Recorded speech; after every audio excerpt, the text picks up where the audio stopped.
Hello and greetings from Limoux in France, where it's 38 degrees right now according to my phone. I've got different records. One app says 36, one says 41, but I'll go with 38. I can tell it's really hot and been very unseasonably hot here in France, but very enjoyable in the sense that it's a lot warmer than at home right now in Australia, and the days are longer. Today's talk is about repositioning cruises. My last video, I was saying that we had been looking at flying with Scoot and debating whether we should fly Scoot Plus or Scoot Economy. And after some discussion, we've actually decided to come back to Europe next year via repositioning cruises.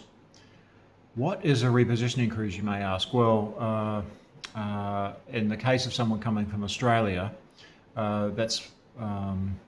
that would generally be sailing from the east coast of Australia to the west coast of the United States. There aren't many, and this is moving from different markets. So you're moving your ship from the Pacific market, where the ships generally sail out of the east coast of Australia, to the west coast market.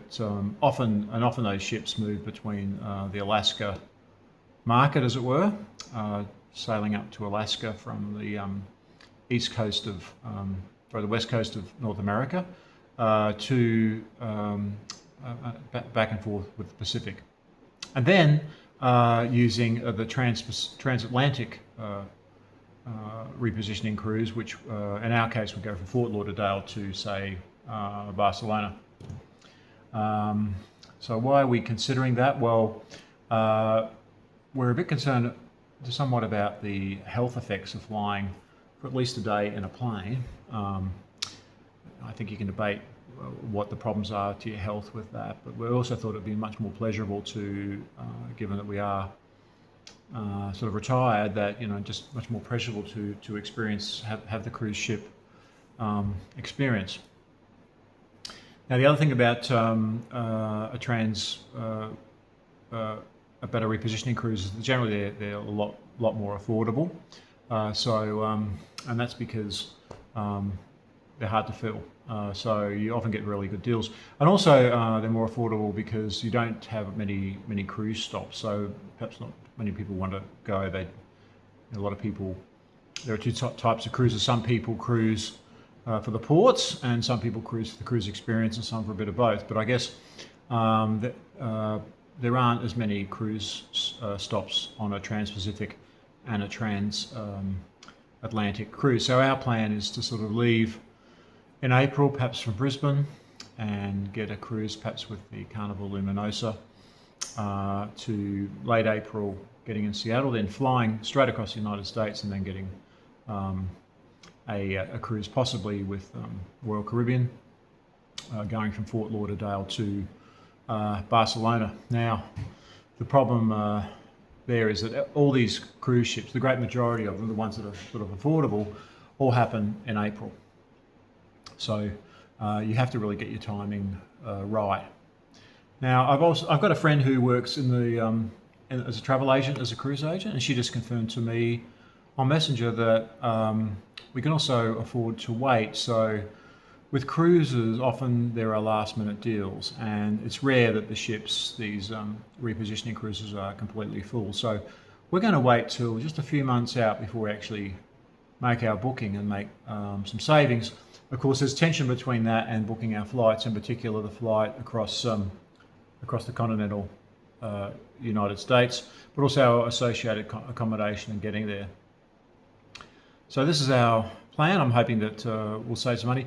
I can also tell you that the transatlantic cruises are much cheaper on a per night basis than the trans-Pacific cruise, and that's simply because there's just an enormous number of ships coming from the Caribbean to the Alaskan market and possibly the Mediterranean market, whereas there aren't as many cruise ships servicing, in particular, Australia. Yeah, so now we'll be traveling easterly.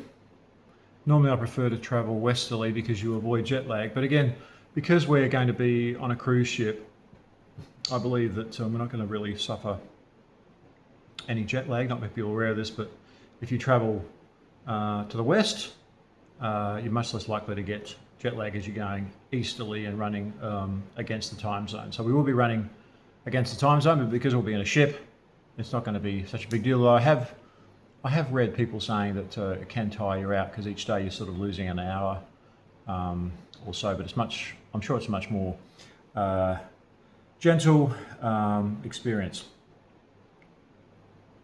And I guess the other advantage of going on a cruise ship is everything's covered.